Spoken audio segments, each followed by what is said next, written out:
Hello friends, lecture third में आपका स्वागत है। Government budget part third.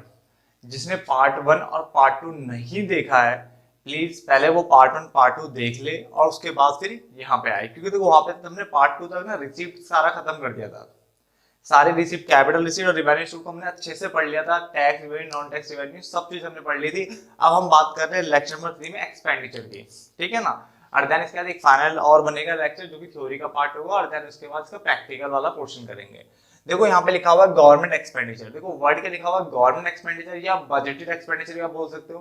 कहीं भी ये वर्ड नहीं लिखा हो कि आपको कैपिटल एक्सपेंडिचर के बारे में बताना है या रिवेन्यू एक्सपेंडिचर के बारे में बताना है। याद रखना, जब तक कैपिटल रिवेन्यू ना बोले तब तक आप जनरल नॉर्मल वे में आप आंसर देते हो। तो गवर्नमेंट एक्सपेंडिचर और बजटेड एक्सपेंडिचर, गवर्नमेंट एक्सपेंडिचर और budgeted expenditure refers to the estimated expenditure. ये किसकी बात कर रहा है? Estimated expenditure of the government during a fiscal year, during a given fiscal year. यानी एक साल के अंदर जो भी गवर्नमेंट का खर्चा होता है, ठीक है, चाहे वो कैपिटल नेचर का रिवेन्यू, मुझे मतलब नहीं, जो भी खर्चा होता है उसे हमने क्या बोला? गवर्नमेंट एक्सपेंडिचर बोला या फिर हमने बजटेड एक्सपेंडिचर बोला। क्या बोला हमने? गवर्नमेंट एक्सपेंडिचर बोला या फिर बजटेड एक्सपेंडिचर बोला। यानी एक साल के अंदर जो भी गवर्नमेंट का एस्टिमेटेड एक्सपेंडिचर होता है उसको हमने बोला government expenditure. It may be classified as, इसको हम या तो कैपिटल एक्सपेंडिचर, देखो दो तरह के एक्सपेंडिचर होते हैं, या तो कैपिटल एक्सपेंडिचर में क्लासिफाई कर सकते हैं या रिवेन्यू एक्सपेंडिचर में।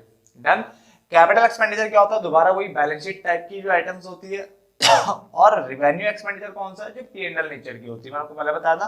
तो कैपिटल एक्सपेंडिचर क्या है? It refers to that expenditure जो कब होगा? विच आइदर क्रिएट्स, लिखा हुआ which either creates an asset.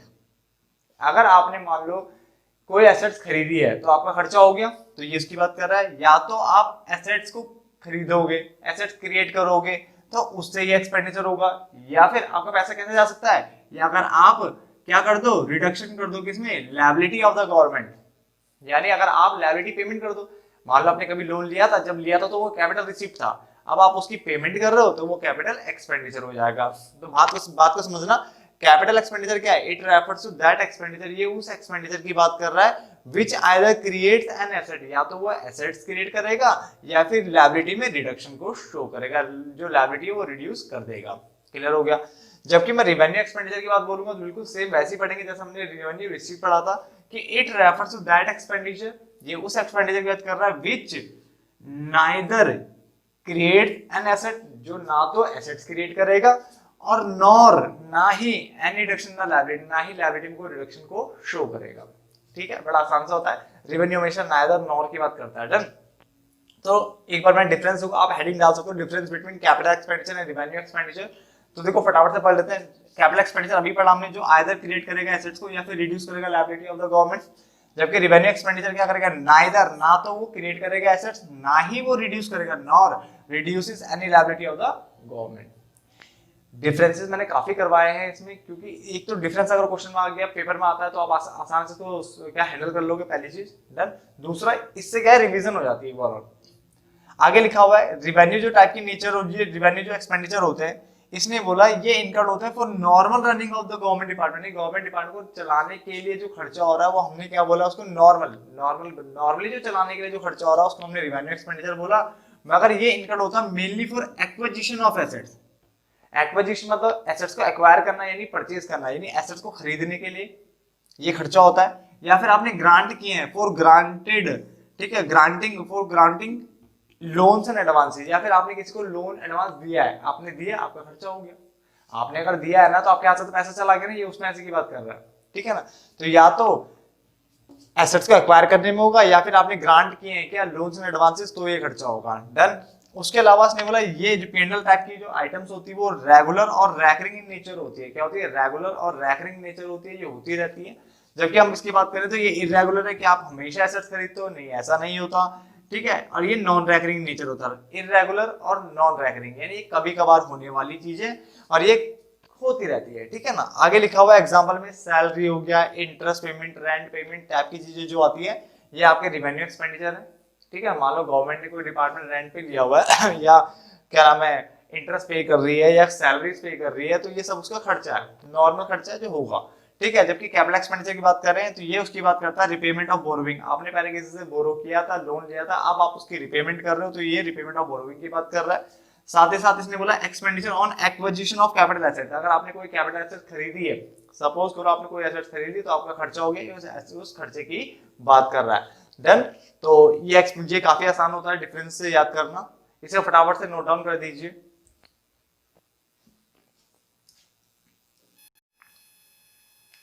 तो आगे बढ़ लेते हैं फटाफट से। आपके सामने देखो वो रफ हो चुका है, अभी आगे देखिए फटाफट से। देखो इसमें आगे आ रहा है टाइप्स ऑफ डेफिसिट बजट। देखो वो खत्म हो चुका है आपका एक्सपेंडिचर, देखो रिसीव खत्म हो गया, एक्सपेंडिचर खत्म हो गया। अब आ रहा है टाइप्स ऑफ डेफिसिट बजट। अगर मैं आपको याद दिला दूं, मैंने आपको डेफिसिट बजट के बारे में बताया था कि डेफिसिट बजट वो होता है जब आपका क्या होता है, डेफिसिट बजट वो सिचुएशन है, ये वो सिचुएशन होती है जब आपकी जो है एक्सपेंडिचर जो होते हैं वो क्या होते हैं, ज्यादा हो जाते हैं किससे, रिसीव्ड से। डेफिसिट बजट कौन सा होता है, जब आपका एस्टिमेटेड यानी गवर्नमेंट का जो एस्टिमेटेड एक्सपेंडिचर वो ज्यादा हो जाता है किससे, एस्टिमेटेड रिसीव्ड से। तो हम उसको क्या बोलते हैं डेफिसिट बजट बोलते हैं। अब डेफिसिट बजट के भी टाइप्स हैं यहाँ पे, एक तो है रिवेन्यू डेफिसिट, एक है फिस्कल डेफिसिट, एक है प्राइमरी डेफिसिट, तीन तरह के। पहला देखो रिवेन्यू डेफिसिट मतलब क्या होता है, रिवेन्यू डेफिसिट मतलब कि जब आपका रिवेन्यू एक्सपेंडिचर जो है ना वो क्या हो जाएगा, ज्यादा हो जाएगा, एक्सेस।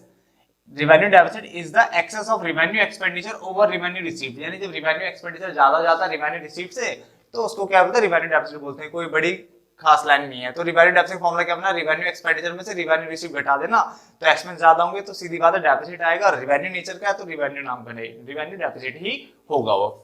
इम्प्लीकेशंस ये आपको याद रखनी है पेपर के लिए।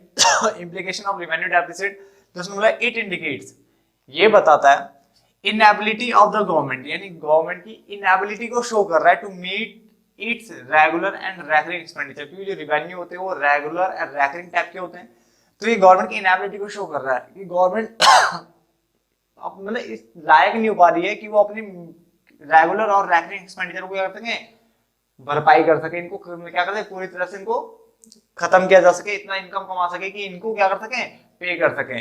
गवर्नमेंट इनएबिलिटी शो कर रहा है गवर्नमेंट की। नंबर 2, इट इंप्लाइज दैट, ये बता रहा है कि गवर्नमेंट हमारी डिसेविंग है, ये पैसा बचा ही नहीं रही है, इसके पास पैसा ही नहीं है, ये पैसा नहीं बचाती, तो गवर्नमेंट इज डिसेविंग। दूसरी बात, पहला बोला था it indicates the inability of the government to meet its regular and recurring expenditure, दूसरा गवर्नमेंट डिसेविंग है। तीसरा कह रहा है कि अगर हाई रिवेन्यू डेफिसिट होता है तो इसका मतलब ये गवर्नमेंट को वार्निंग दे रहा है, ये warning to the government, gives a warning to the government either to cut it expenditure, या तो अपने एक्सपेंडिचर को कम करे, अपने एक्सपेंस कम कर ले, या फिर अपने टैक्स और नॉन टैक्स रिसीव्ड, यानी जो रिवेन्यू रिसीव्ड थे उसको बढ़ा दे। रिवेन्यू रिसीव में टैक्स नॉन टैक्स बढ़ाता, तो इसी बात कर रहा है ये गवर्नमेंट को वार्निंग दे रहा है, या तो तुम अपने एक्सपेंडिचर कम करो या फिर अपनी रिसीव बढ़ाओ, कैसे भी करके। डन। आगे इट इंप्लाइज दैट, ये भी बताता है गवर्नमेंट को ना इस डेफिसिट की अगर भरपाई करनी है, रिवेन्यू डेफिसिट भरपाई करनी है, तो गवर्नमेंट क्या करती है, कहां से करती है, फ्रॉम कैपिटल रिसीव्ड, बोरो करती है पैसा, किसी से लोन ले लेगी, लोन लेकर के फिर इस एक्सपेंस की भरपाई करती है। तो डेफिसिट की भरपाई कैसे कर रही है, फ्रॉम कैपिटल रिसीव्ड, ठीक है, थ्रू बोरोविंग, बोरोविंग करके, या फिर डिसइन्वेस्टमेंट करती है, डिसइन्वेस्टमेंट अपनी इन्वेस्टमेंट बेचती है, फिर पैसा क्या करती है, इन्वेस्टमेंट बेचती है और पैसा निकालती है वहां से, और उस पैसे से फिर इन एक्सपेंस को क्या करती है, पे करती है। गवर्नमेंट दो तरीके करती है, तो चारों कंप्लीट हो गए। पहला inability of the government show कर रहा है, दूसरा गवर्नमेंट रिसीविंग, ये बता रहा है, वार्निंग दे रहा है गवर्नमेंट को कि अपने एक्सपेंस कम करो या फिर अपने रिसीप्ट को बढ़ाओ, और ये बता रहा है कि गवर्नमेंट फिर क्या करती है, गवर्नमेंट ये करती है कि इस डेफिसिट की भरपाई करने के लिए कैपिटल रिसीट का यूज करती है, यानी बोरोइंग, या तो पैसा बोरो करेगी या अपनी इन्वेस्टमेंट बेच देती है, ठीक है ना। आगे है फिस्कल डेफिसिट, तो मैंने बोला it refers to the excess of, अब देखो डेफिसिट तो हमेशा एक्सपेंस ही ज्यादा होगा, तो it refers to the excess of, क्या ज्यादा है, टोटल एक्सपेंडिचर ज्यादा है किससे, टोटल रिसीव्ड से। अब टोटल वर्ड लगा लो, गवर्नमेंट लगा लो, ये बजटेड लगा लो, एक ही बात है, यहाँ पे बजट भी लगा सकते हो। तो इसमें it refers to the excess of total expenditure over total received, but यहाँ पे ये अच्छी लाइन है एक्सक्लूडिंग बोरोइंग, यानी इसमें बोरोइंग को शामिल नहीं किया जाता, एक्सक्लूडिंग बोरोइंग लिखा हुआ है during a given fiscal year. आगे फॉर्मूला देखो, फिस्कल डेफिसिट का बजटेड एक्सपेंडिचर या total expenditure minus total received. Done, यहाँ पे कोई दिक्कत नहीं। अरे एक्सक्लूडिंग बोरोइंग आपको याद रखना है, बोरोइंग नहीं लेना है, ठीक है। या फिर आप शॉर्टकट बोल सकते हो कि फिस्कल डेफिसिट वही होता है जो आपकी बोरोइंग होती है, फिस्कल डेफिसिट इक्वल टू क्या होता है, बोरोइंग, ये भी आप फॉर्मूला पढ़ सकते हो। डन, तो यहाँ पे खत्म करते हैं इस पार्ट को। कोई भी दिक्कत हो इस पार्ट से रिलेटेड तो प्लीज कमेंट बॉक्स में लिख देना। डन, कुछ ज्यादा इतने खास नहीं थे पॉइंट्स, काफी आसान सी लैंग्वेज में था, तो यहीं पे खत्म करते हैं, मिलते हैं नेक्स्ट पार्ट में, तब तक के लिए धन्यवाद दोस्तों।